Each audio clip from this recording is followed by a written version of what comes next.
नमो अरिहन्ताणं नमो सिद्धाणं नमो आयर्याणं नमो वज्रायाणं नमो लोये सौसाहुडम्।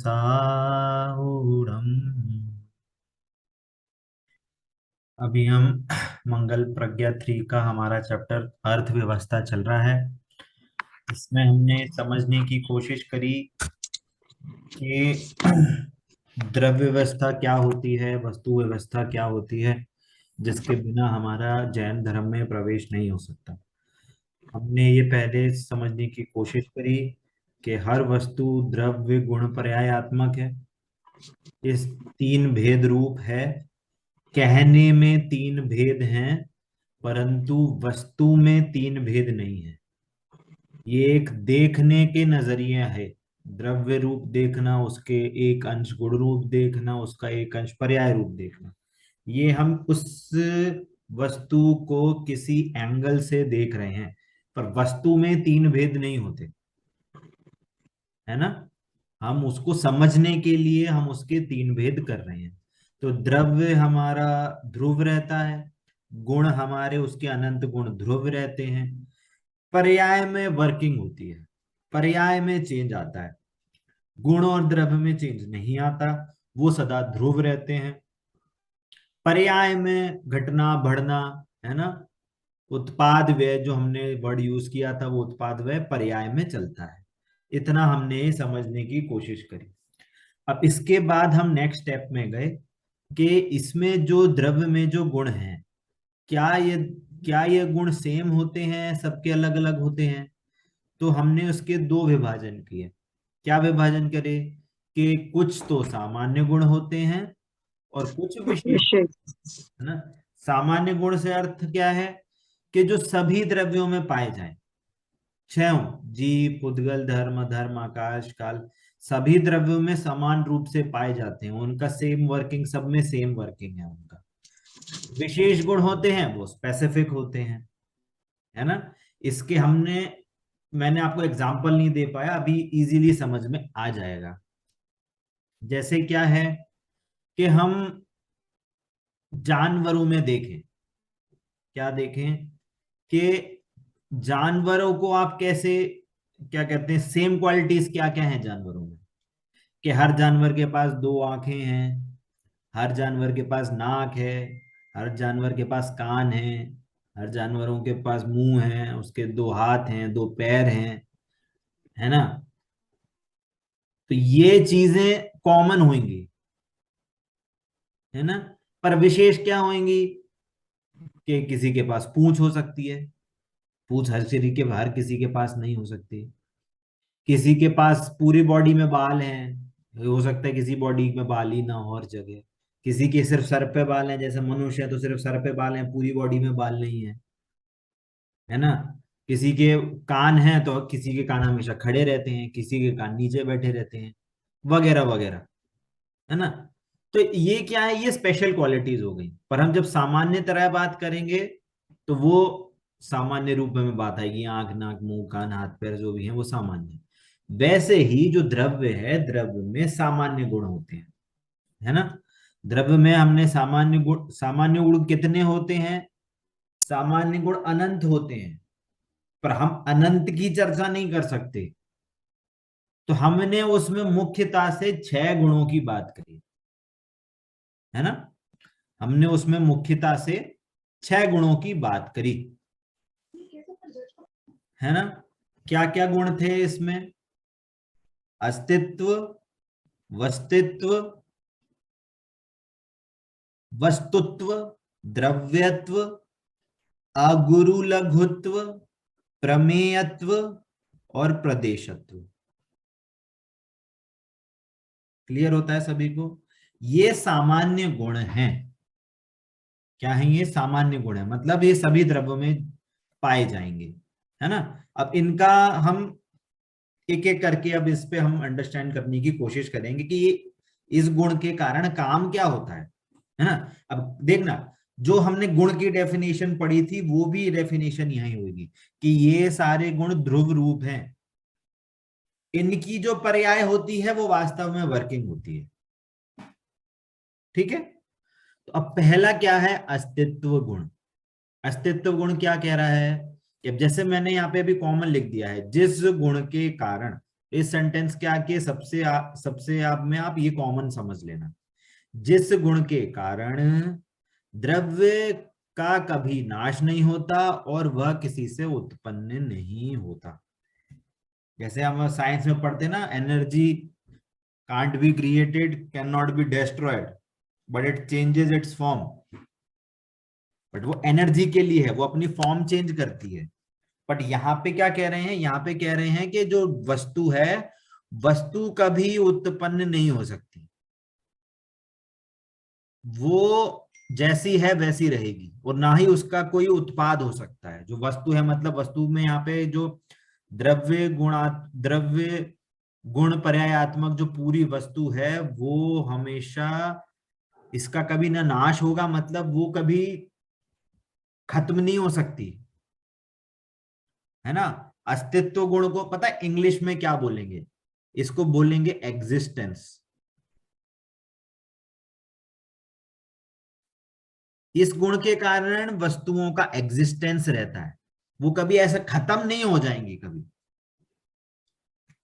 नाश होने का मीनिंग समझ में आ रहा है, नाश होना मतलब वो कभी खत्म नहीं होगी, वो उसका एग्जिस्टेंस रहेगा रहेगा रहेगा, वो अपनी फॉर्म चेंज कर सकती है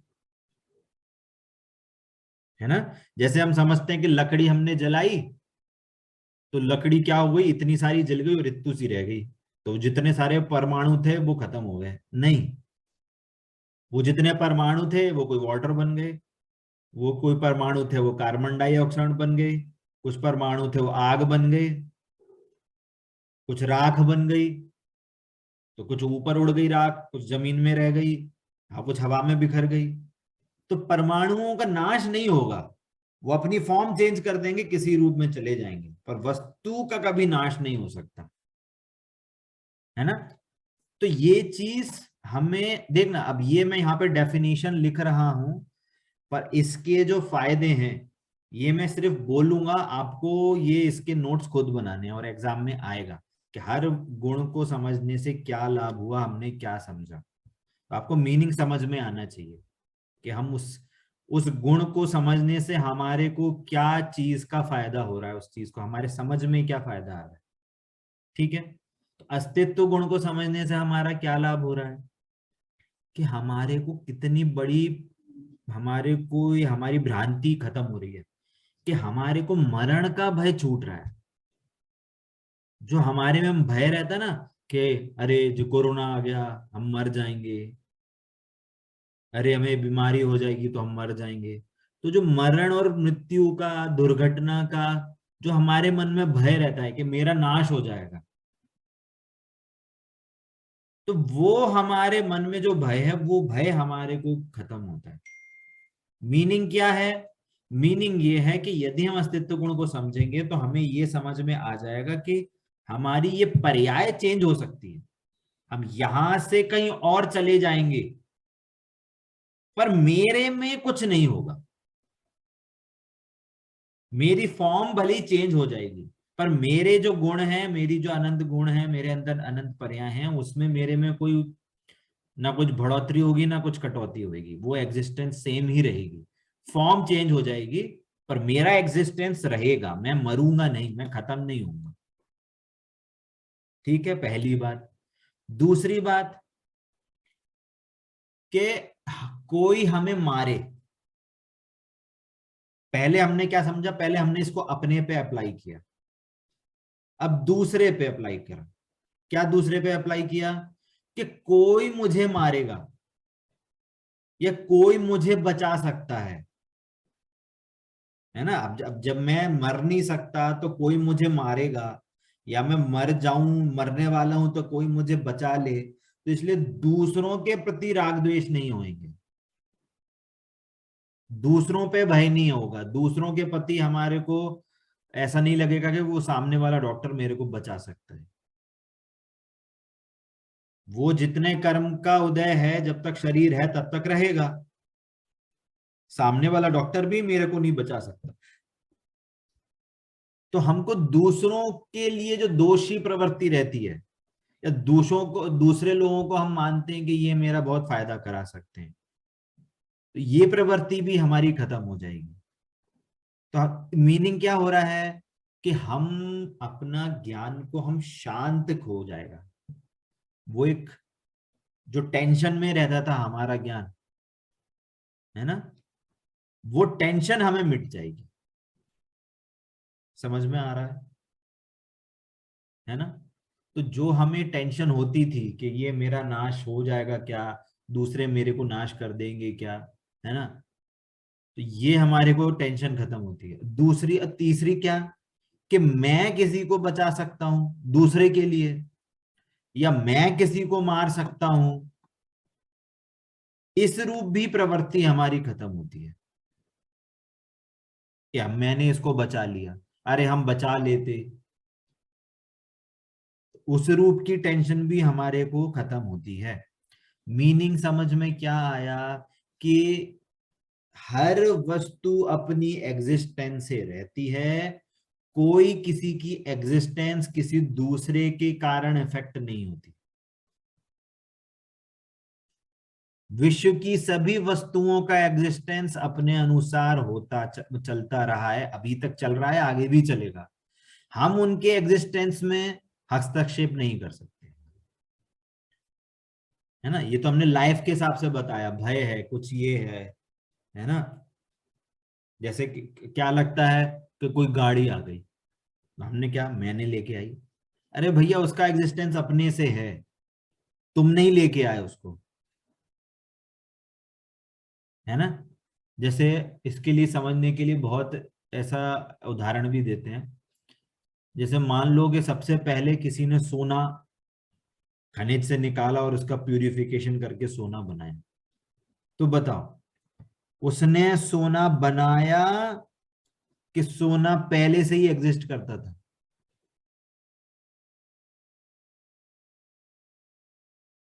एक्सिस्ट। है, सोना पहले पहले से। से ही कर। पहले से एग्जिस्ट करता था, बट वो जो प्रोसेस हो रही थी, वो प्रोसेस पहली बार हुई तो एग्जिस्टेंस थी उसकी सामने दिख गई, है ना। जैसे अपन बोलते हैं कि मतलब साइंस में ऐसा बोलते हैं कि उसका आविष्कार हुआ, आग का आविष्कार हुआ था, पहले लोग बिना आग के रहते थे। तो आग तो थी ना पहले, ऐसे आविष्कार थोड़ी हुआ था, इन्वेंशन थोड़ी हुआ कि नई कोई नई चीज बना दी, वो थी। जैसे बोलते हैं कि व्हील का आविष्कार हुआ था, तो वो तो पहले से एग्जिस्ट करती थी, वो तो इमेजिनेशन से हमने उस चीज को बनाया है ना। तो वस्तुएं एग्जिस्ट करती हैं, उसका फॉर्म चेंज हो जाता है, तो वस्तुओं का नाश नहीं होता कभी, है ना। तो जो इन्वेंशन वाली जो साइंस बोलती है कि सोने का आविष्कार अब हुआ, यूरेनियम जो धातुओं की बोलते हैं इसका आविष्कार अब हुआ, अरे आविष्कार नहीं, वो पहले से ही एग्जिस्ट करती थी, आपके ज्ञान में पहली बार आया है तो आप उसको बोल रहे हो कि हमने डिस्कवर किया है। समझ में आ रही है बात, है ना। तो ये हुआ हमारे को अस्तित्व गुण को जानने से लाभ, कि हमारे में जो भय प्रवृत्ति रहती थी, मरने की, मारने की, कोई मुझे मारे या हम किसी को मारे या जिलाएं, तो उसकी हमारी प्रवृत्ति, इस गुण को जानने से हमारी वो टेंशन हमारी खत्म होती है। क्लियर होता है सभी को? कोई डाउट तो नहीं है ना इसमें? चलिए, अब आगे क्या बोल रहे हैं, आगे बोल रहे हैं वस्तुत्व गुण। वस्तुत्व गुण का मतलब क्या है कि जिस गुण के कारण द्रव्य में अर्थ क्रिया कारित्व विद्यमान है। अजी अर्थ क्रिया कारित्व क्या है, ये शास्त्रीय वर्ड है, अर्थ क्रिया कारित्व, ये आपको याद होना चाहिए, है ना।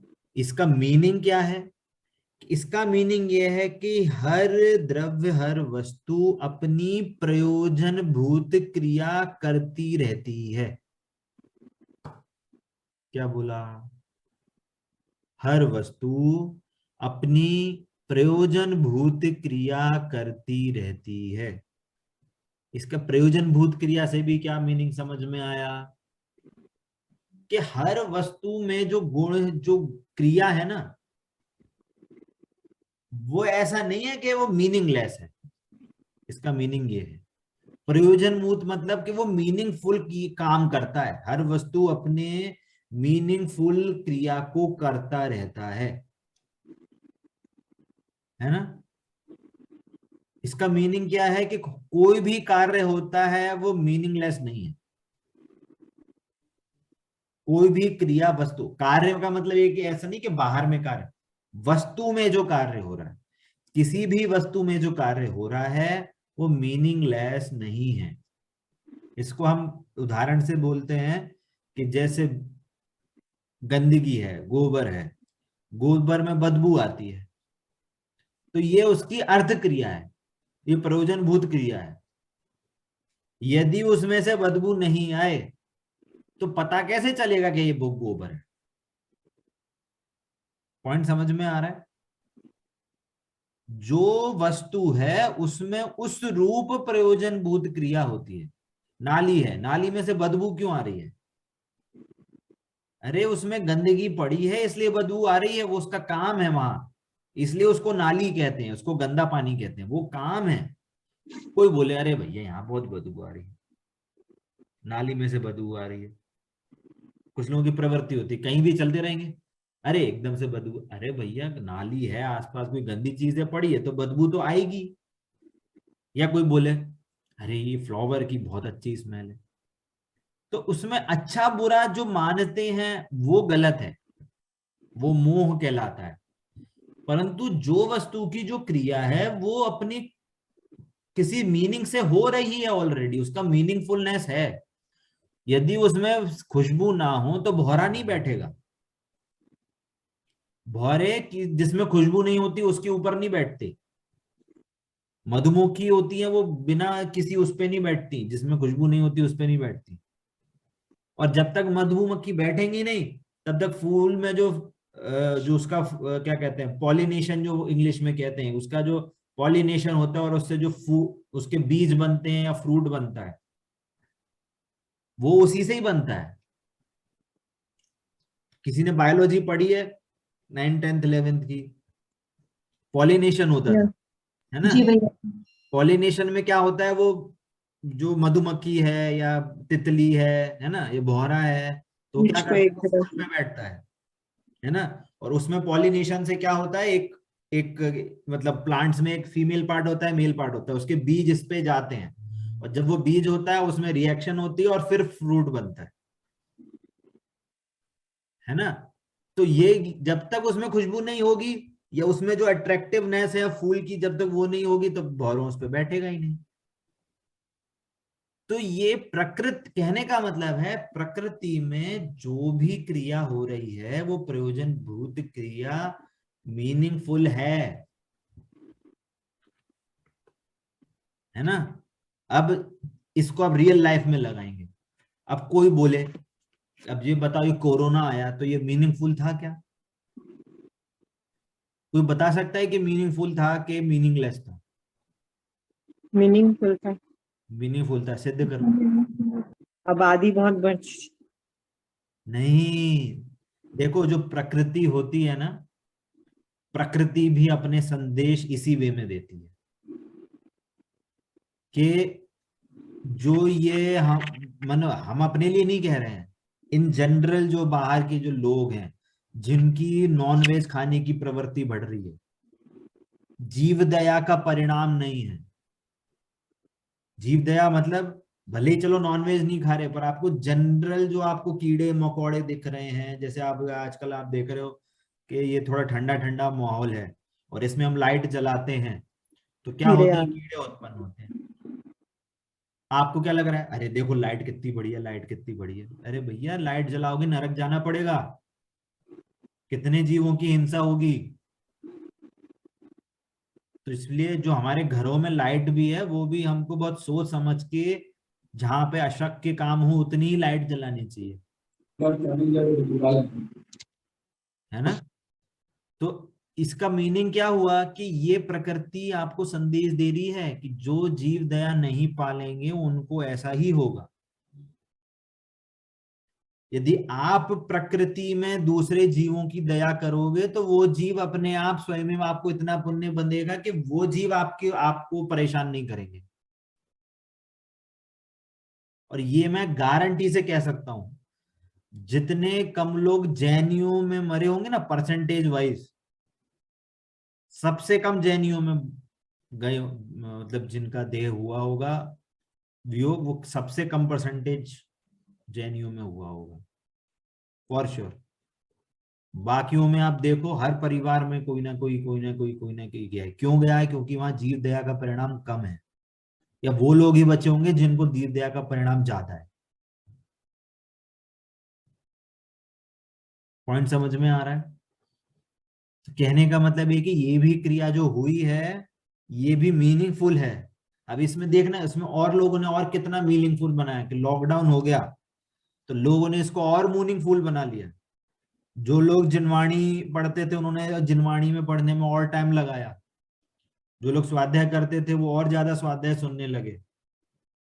लोगों की स्वाध्याय की प्रवृत्ति बढ़ी तो जो बाकी लोग नहीं लोग, करते थे भैया जी वो करने भी लगे। हाँ, अब खाली टाइम था तो लोगों को पता चला कि ये स्वाध्याय हमें ऑनलाइन आ रहे हैं, तो लोगों ने ऑनलाइन शिविर लगाए, तो इस बहाने बहुत से लोग जिनवाणी से जुड़ रहे हैं। जो लोग बिल्कुल ही नहीं धर्म में वो थे वो भी करने लगे क्योंकि खाली हाँ, टाइम ज्यादा था लोगों के पास। ये फायदा हुआ है। पर हम तो ये कह रहे हैं कि जिसने वास्तविक में फायदा उठाया है वो आज की डेट में बहुत मेहनत से, वो बहुत शांति से जीवन उसने टाइम से बिताया है ना। तो कहने का मतलब क्या कि हर क्रिया एक मीनिंगफुल क्रिया होती है। कोई क्रिया ऐसी नहीं है जो मीनिंगफुल नहीं होती। इससे हमारे को दोष प्रवृत्ति, इससे भी हमारी दोष प्रवृत्ति कम होती है। कोई कह दो अरे ये ऐसे क्यों हो गया, अरे वो बस दूध उफनना था, गिरना था, तो उसमें मीनिंगफुल क्रिया हुई है। ये दूध उफने नहीं तो पता कैसे चलेगा कि आप वो दूध उबल गया कि नहीं उबल गया। बात समझ में आ रही है? हमें देखना चाहिए कि जो भी क्रिया हो रही है वो मीनिंगफुल है।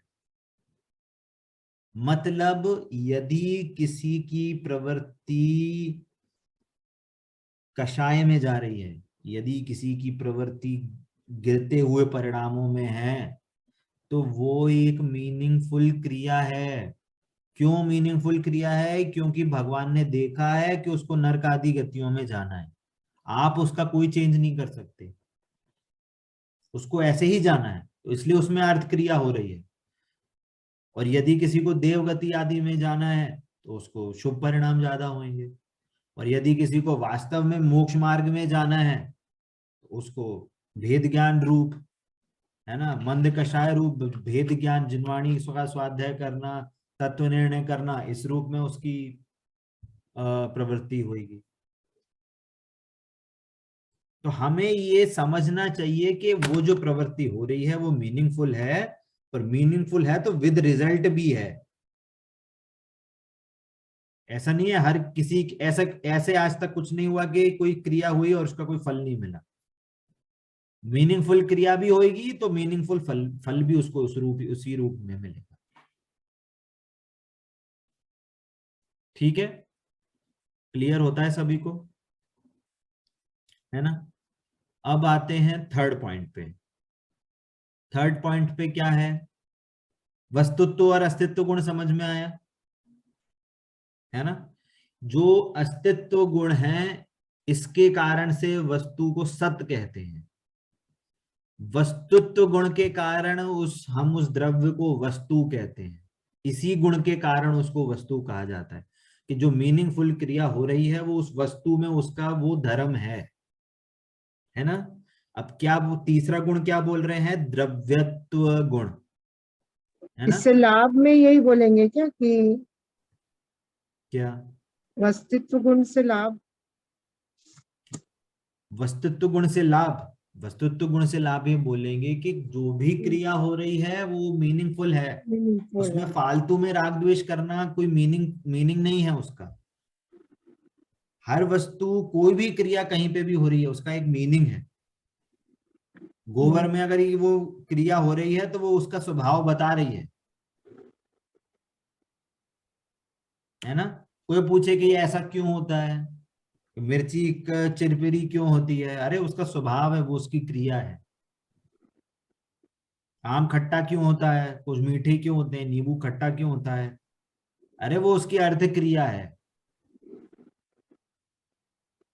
प्रयोजनभूत क्रिया है उसकी वो, है ना। इसी प्रकार हमारी अर्थ क्रिया क्या है, जानना। हमारी अर्थ क्रिया है जानना। परंतु हम इस अर्थ क्रिया को नहीं जान पाते, इस काम को नहीं जान रहे कि हमारा काम मात्र जानना है। आईना है, जैसे मान लो आईना है, मिरर है, अब उसके सामने मान लो अष्ट धातु की प्रतिमा रख लो, चाहे उसके सामने गोबर का ढेर रख लो, आईने में कुछ अंतर आएगा क्या? नहीं। आईने को ले जाओ आप श्रवण बेलगोला भगवान जी के सामने, और उस मिरर के सामने रख दो तुम गणेश जी लक्ष्मी जी की भी फोटो, तो अगर वो मिरर क्या जैनी होगा तो वो भगवान जी के सामने खुश हो जाएगा, और जैनी नहीं होगा तो वो इधर पे खुश हो जाएगा, ऐसा है क्या? अरे उसके सामने जो चीज झलकेगी वो उसको निरपेक्ष रूप से जो सामने उसको झलकाएगा, उसका काम ही यही है। ये उसकी अर्थ क्रिया है, ये उसकी प्रयोजनभूत क्रिया है। वो बायस नहीं होता, वो किसी को क्या कहते हैं उसको, भेद नहीं करता किसी में, ये चीज अच्छी है, ये चीज बुरी है, नहीं मैं इसको ही झलकाऊंगा, इसको नहीं झलकाऊंगा। वैसे ही हमारा जो ज्ञान है, उस मतलब हमारी मैं आत्मा जो हूं, उसकी अर्थ क्रिया मात्र जानना है। ये प्रयोजन भूत क्रिया सदा चल रही है, चाहे हम निगोद की पर्याय में चले आए तो भी यही काम होता रहेगा, नरक गति में चले आए तो भी यही काम होगा, त्रियंज गति में चले आए तो भी यही काम होता रहेगा, अभी मनुष्य गति में भी है तो यही क्रिया काम अभी हो रही है, और देवगति में चले आए तो भी यही काम होगा, और सिद्ध गति में चले आए तो भी यही काम। ये काम कभी बंद नहीं होगा, प्रयोजन भूत क्रिया होगी, परंतु हम इस प्रयोजन भूत क्रिया से हम अनजान हैं, इस पे हमें अभी तक हमारा ज्ञान नहीं गया कि ये मेरा वास्तव में काम है। हम दूसरों को मैनेज करना, उसको कर्ता बनना, कि ये मेरे कारण काम चलता है, हम अभी तक अपने आप को ये मान रहे हैं। इस कारण से हमें कर्म बंधन होता है, संसार का बंध होता है। और जब हम अपने प्रयोजन भूत क्रिया जान लेंगे तो हमारे को मोक्ष मार्ग प्रकट हो जाएगा, अर्थात सम्यक दर्शन, सम्यक ज्ञान, सम्यक चारित्र हो जाएगा। क्लियर होता है सभी को? ठीक है। तीसरा, तीसरा क्या बोल रहे हैं, द्रव्यत्व गुण। द्रव्यत्व मतलब कि जिस गुण के कारण द्रव्य की अवस्थाएं निरंतर बदलती रहती हैं। क्या बोला? जिस गुण के कारण द्रव्य की अवस्थाएं निरंतर बदलती रहती हैं, मतलब कि द्रव्य कभी कूटस्थ एक ध्रुव रूप नहीं रहता। इस द्रव्य के कारण ही जो निरंतर अवस्थाएं हो रही हैं, उसी से वास्तव में उसमें जो चेंजेस हो रहे हैं वो इसी के कारण हो रहे हैं। हर गुण में जो पर्याय उत्पन्न हो रही, श्रद्धा हो, ज्ञान हो, चारित्र हो, चाहे कोई भी वस्तु हो, उसमें जो निरंतर पर्याय बदलती रह रही हैं वो इस गुण के कारण है।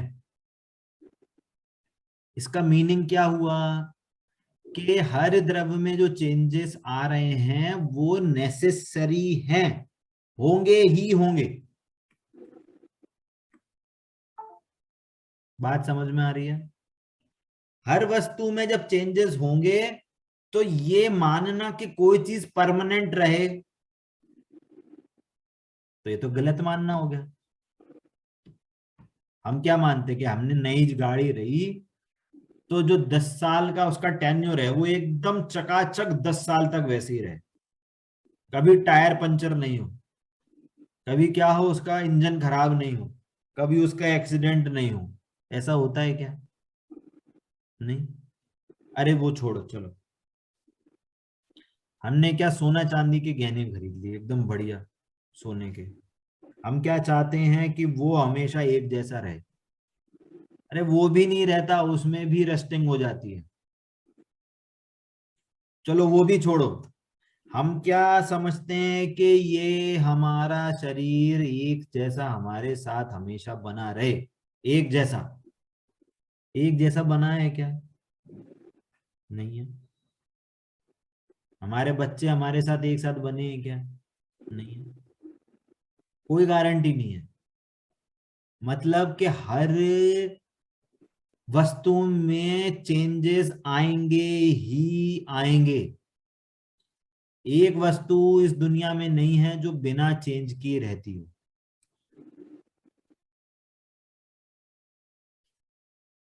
बताइए कोई वस्तु है ऐसी जो बिना चेंज के हो? हम तो ये मानते हैं कि हमारे साथ जो भी वस्तुएं रहे वो हमेशा परमानेंट रहे, हमारे बच्चे हमारे साथ परमानेंट रहे, हमारे हस्बैंड या हमारे मेरी वाइफ है जो भी है, मेरे मम्मी पापा हैं, वो हमारे साथ परमानेंट बने रहे।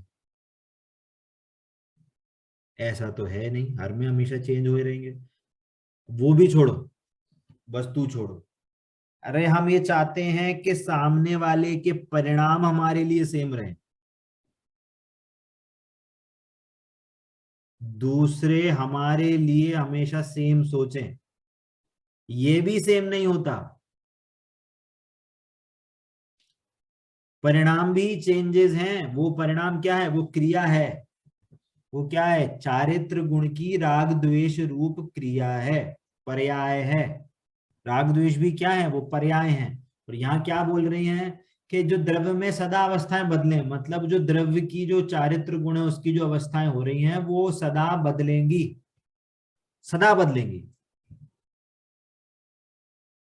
आप हाँ क्या पूछ रहे हैं धर्मिष्ठा जी? माइक म्यूट है। हम्म। अपने मतलब अपने आत्मा की अवस्था कैसे, जैसे अब सिद्ध बन गए हम्म। तो फिर तब भी बदलती रहती है। तो भी पर्याय उत्पन्न होगी, पर्याय हमेशा उत्पन्न होगी। बिना पर्याय के ज्ञान की जो भी पर्याय है ना वो सदा उत्पन्न होगी। इसका है ना बहुत अच्छा उदाहरण आता है। टाइम थोड़ा कम रह गया है पर जल्दी से खत्म करेंगे, नहीं तो क्लास उसके बाद ज्वाइन करेंगे। कि जैसे क्या गए, हम किसी के घर गए, है ना, तो उन्होंने क्या क्या करा, एक बहुत अच्छी डिश डिश बनाई, बहुत, है ना, जो आपको भी बहुत पसंद थी। मान लो फॉर एग्जांपल मान लो कोई मिठाई बनाई, मान लो लड्डू बनाया, लड्डू या लड्डू छोड़िए, मान लो कोई दाल मखनी या ऐसे कोई सब्जी बनाई या पनीर की सब्जी बनाई, आपको बहुत अच्छी लगी कि अरे वाह यार ये तो बहुत अच्छी बनी है। तो क्या आपने क्या बोला कि जब मैं अगली बार आऊंगी तो आप मेरे को यही खिलाना, यही खाऊंगी मैं या खाऊंगा। आप एक हफ्ते बाद वापस गए, आपको परस आई सब्जी, तो एकदम बेकार सी लगी। जी। तो आपने क्या बोला, अरे यार ये क्या दे दिया, ये क्या खिला दिया मेरे को। तो आपके फ्रेंड ने बोला कि अरे तुमने बोला था ये पनीर की सब्जी बहुत अच्छी लगी, यही खाऊंगी, तो मैंने वही खिलाई तुमको। तो बोलते क्यों, ये तो एकदम खराब सी लग रही है, एकदम टेस्ट खराब है इसका। बोलते है तो टेस्ट तो खराब ही होगा, कि तुमने कहा था यही खाऊंगी तो एक हफ्ते से बचा के रखी है फ्रिज में। तो बता, जो जब हम कोई चीज बासी नहीं खाते, हर चीज हमको फ्रेश अच्छी लगती है, तो जो केवल ज्ञान है वो भी तो हर प्रति समय फ्रेश उत्पन्न होगा। जो अनंत आनंद है वो हमेशा फ्रेश उत्पन्न होगा। वीतरागता होगी वो हर समय फ्रेश उत्पन्न होगी। इसलिए प्रति समय पर्याय उत्पन्न होती है, और प्रति समय की जो पर्याय है वो भगवान को जानने में आती है।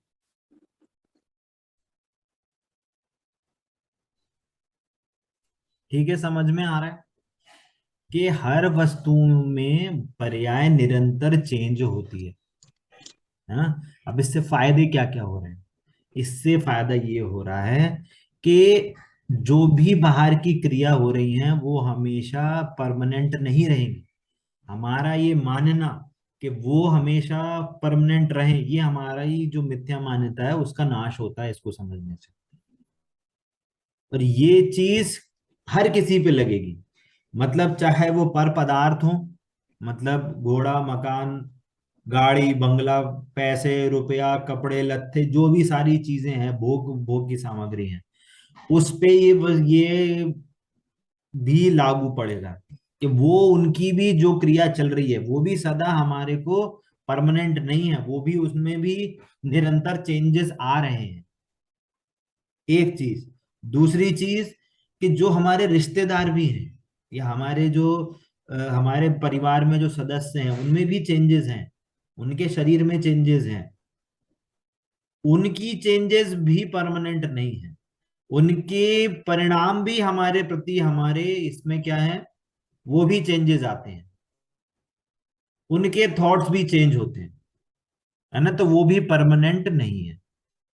तीसरी बात, अब हम क्या ना करें, बाहर से अब अंदर की तरफ आ रहे हैं। मतलब ये जो मेरा शरीर है ना, मेरे को जो शरीर मिला है, ये भी, इसमें भी चेंजेस आएंगे।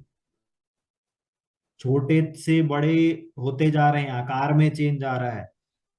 किसी को चश्मा लग गया, किसी को नहीं लगा, किसी को हर 2 महीने में खांसी जुकाम बुखार आता है, किसी को नहीं आता है, किसी के जल्दी बाल झड़ जाते हैं, किसी के बाद में झड़ते हैं, किसी के पहले सफेद हो जाते हैं, किसी के बाद में होते हैं, वगैरह वगैरह, है ना। किसी को धूप में जाए तो खुजली होने लगती है।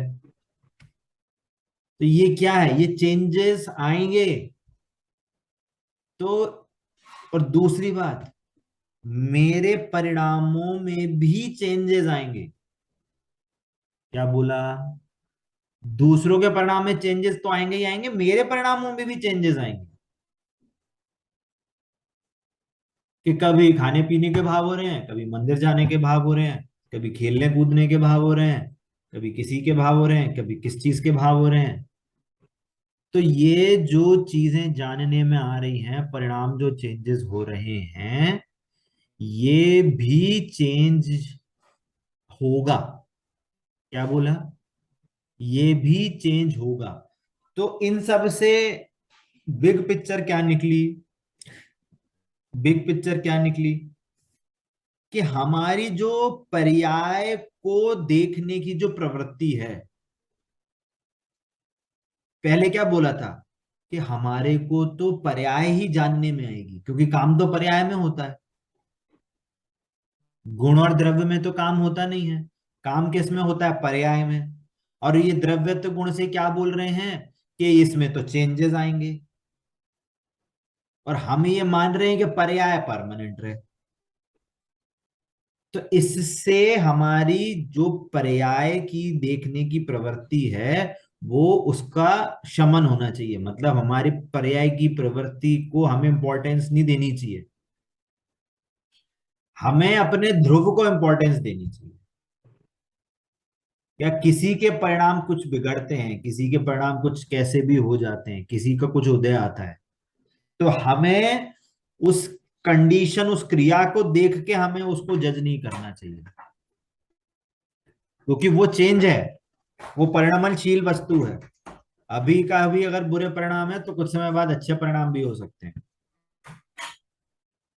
है ना। तो क्या बोलते हैं, जनवाणी में हमेशा कहा जाता है कि कभी भी किसी की पर्याय, किसी पर्याय को देख के कभी उस वस्तु का निर्णय, मतलब उस व्यक्ति के स्वभाव का निर्णय का हमें परमानेंट नहीं मान लेना चाहिए। जरूरी नहीं है आज का कोई व्यक्ति हो जो धर्म, मंदिर नहीं जानता हो, मंदिर नहीं, मंदिर में जाके पूजा नहीं करता हो, एकदम नास्तिक हो, पता चले अगले साल उसको एकदम ऐसे आस्तिक हो जाए भगवान का, देवशास गुरु का, कि वो आपसे जल्दी मोक्ष प्राप्त कर ले। अंजन चोर की आती है ना कहानी। अंजन चोर कैसा था? सप्त व्यसनी, सारे बुरे काम करता था, और जैसे ही वो इवेंट हुआ, देवशास्त्र गुरु पे सच्ची श्रद्धा हुई, उसी भाव से मोक्ष चला गया। तो ये क्या है? ये चेंज है। हर वस्तु में चेंज आ सकता है। अब वो चाहे बुरा हो अच्छा हो, अभी उसकी बात नहीं चल रही। चेंज आएगा, जैसे भी होगा चेंज आएगा। बात इतनी सी है, समझ में आती है आपको? है ना? तो ये आप जो कह रहे हो कि सिद्ध भगवान में जो चेंज होता है, वो भी चेंज जरूरी है ना? वो भी चेंज क्या है, वो जरूरी है। उसी के कारण उनको हर समय नई नई वीतरागता का, उनके सुख का उनको भान हो रहा है ना? क्लियर होता है सभी को? एक पॉइंट जो पिछले गुण के लिए हम जो चर्चा कर रहे थे, वो हमारा मिस हो गया कि हमने वस्तुत्व गुण में ये कहा कि हर हर द्रव्य में अपनी प्रयोजन भूत क्रिया होती है। इसका मतलब ये भी है कि मेरे में तो ज्ञान की क्रिया तो हो ही रही है, वो तो सदा होती रहेगी, परंतु जो विकारी भाव भी हो रहे हैं, वो भी प्रयोजन भूत क्रिया है। तो हमें उससे अपने को नहीं आंकना चाहिए। हाँ, इसका हमें ये ज्ञान जरूर होना चाहिए कि हमारे यदि जिस रूप भाव हो रहे हैं, वो भाव हमारे को क्या फल देंगे। इसका ज्ञान होने में हमें कोई प्रॉब्लम नहीं है, परंतु उस भाव से जो उदय भी आएगा, जो भी हमारी कंडीशन बनेगी, वो कंडीशन, वो कर्म उदय मेरे में कुछ इफेक्ट नहीं दे सकती। इसको जानकर हम टेंशन लेस हो सकते हैं कि वो परिणाम हुए, मतलब भगवान के ज्ञान में आए थे तो वो ऐसे परिणाम हुए, है ना? और उसका कुछ उदय आएगा, बट वो उदय बाहर रहेगा, मेरे में नहीं आएगा। पर मैं यदि उस उदय से नहीं जुड़ूं तो वो मेरे को कुछ इफेक्ट नहीं दे सकता। जैसे जैसे श्रेणिक राजा ने मुनिराज को मुनिराज के गले में सर्प डाला, ठीक है? उसने किस किस भाव से डाला था? मुनिराज पे सर्प मरा हुआ जो सर्प था, वो मुनिराज के गले में किस किस उद्देश्य से डाला था? परीक्षा ले देश और बदला। और क्या? परीक्षा ले रहे थे ना उनका जैन मुनि। उस पर्टिकुलर उन मुनिराज के ऊपर परीक्षा नहीं था। द्वेष जैन और मुनि होते हैं। सारे 3 काल के जितने भी मुनिराज हैं, उनके अपमान के लिए उन्होंने उनपे उपसर्ग किया, और इससे क्या फल मिला? कि नरक गति। 7वें नरक का फल मिला, 7वें नरक की आयु का बंध हुआ। हाँ, परंतु जब वापस वो आए उपसर्ग हटाने के लिए, है ना, रानी चिल्ला लेके आई उनको और उनको उपसर्ग हटाया, और मुनिराज ने क्या उपदेश दिया? कि धर्म वृद्धि भव। किसको दोनों बोला? अकेला चेलना को, राजा श्रेणिक को नहीं बोला। सब दोनों को। अरे दोनों को बोला। तो वो उसको उनको देख के एकदम भौचक्के हो गए कि अरे ये कैसा उपदेश दिया उन्होंने। और तब जब उन्होंने महावीर भगवान के समो शरण में गए, तब वहां पे जाके उनको सम्यक दर्शन हो गया। और जब उनको सम्यक दर्शन हुआ और उन्होंने पूछा कि मेरा अगला भाव क्या है, तो उन्होंने बोला वो तो आप नरक जा रहे हो। तो अब श्रेणिक राजा क्या होंगे? टेंशन में आ जाएंगे? नहीं आए टेंशन में। अरे उनको पता चल गया कि ये प्रयोजन भूत क्रिया हुई थी। क्यों? मेरे को अगर नरक जाना था तो मैं ऐसे थोड़ी है कि मैं देवशास्त्र गुरु की पूजा कर रहा हूँ मेरे को नरक बन जाए। अरे वो वैसी गति होनी थी, उस रूप भाव हो गए। परंतु मेरे को सम्यक दर्शन हुआ है, तो मेरे को ये समझ में आ गया है कि बाहर की कोई भी कंडीशन से मेरा कुछ इफेक्ट नहीं हो सकता। यदि मैं नरक में जाऊंगा तो भी वो नरक मेरे को दुख उत्पन्न नहीं कर सकता। दुख उत्पन्न नहीं कर सकता मतलब ऐसा दुख नहीं कि मेरे को अनंत संसार खड़ा रहे। जितना थोड़ा बहुत दुख है वो होगा तो होगा, वो ज्ञान में आएगा। पर ज्ञान उसको इंपॉर्टेंस नहीं देगा, ज्ञान देगा अपनी आत्मा को इंपॉर्टेंस देगा वो ज्ञान। इसलिए उसको कहते हैं कि उसको दुख जानने में नहीं आएगा, एक एंगल से कहने का मतलब।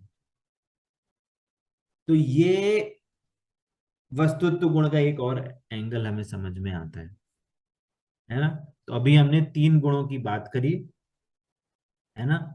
क्या बात करी?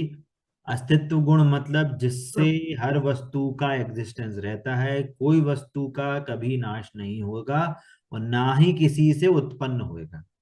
दूसरा क्या बोल रहे हैं? वस्तुत्व गुण। वस्तुत्व गुण मतलब कि हर वस्तु में अपनी अर्थ क्रिया कारित्व विद्यमान है, मतलब हर वस्तु अपनी प्रयोजनभूत क्रिया करती रहती है ना। और द्रव्यत्व गुण क्या बोल रहा है कि प्रति समय उसकी पर्याय बदलती रहेंगी। देखना, दोनों में मीनिंग डिफरेंट है। द्रव्यत्व बोल रहा है कि पर्याय होगी प्रति समय। द्रव्यत्व क्या बोल रहा है?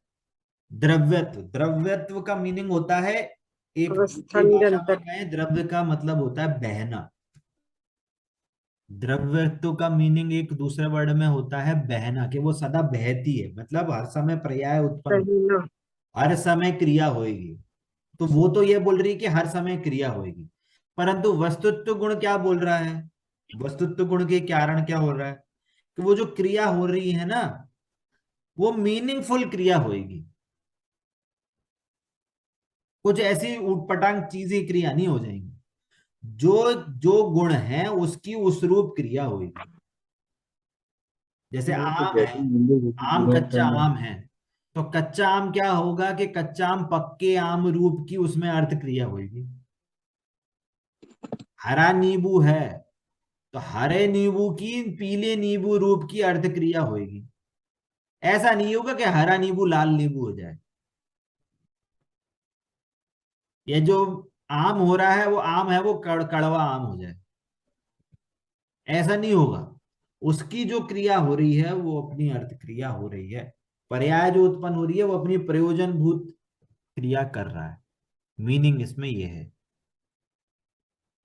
ठीक है, क्लियर होती है बात, है ना। क्लास का थोड़ा सा टाइम एक्सटेंड हो गया।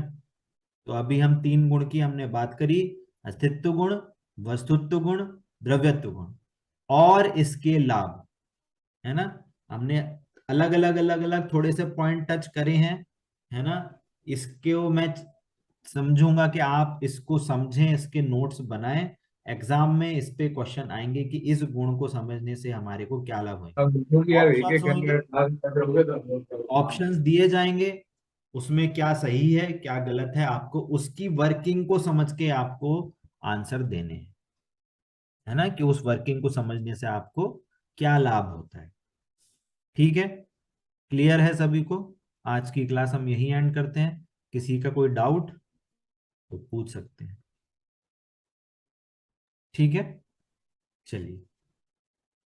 जिनवाणी के ज्ञान से सूझे लोकालोक, सो वाणी मस्तक नमो सदा देत हूँ लोक। बोलिए द्वादशांगमयी जिनवाणी माता की जय हो, जय हो, जय हो। अहिंसामय जैन धर्म की जय हो, जय हो। जय जिनेन्द्र सभी को। जय जी।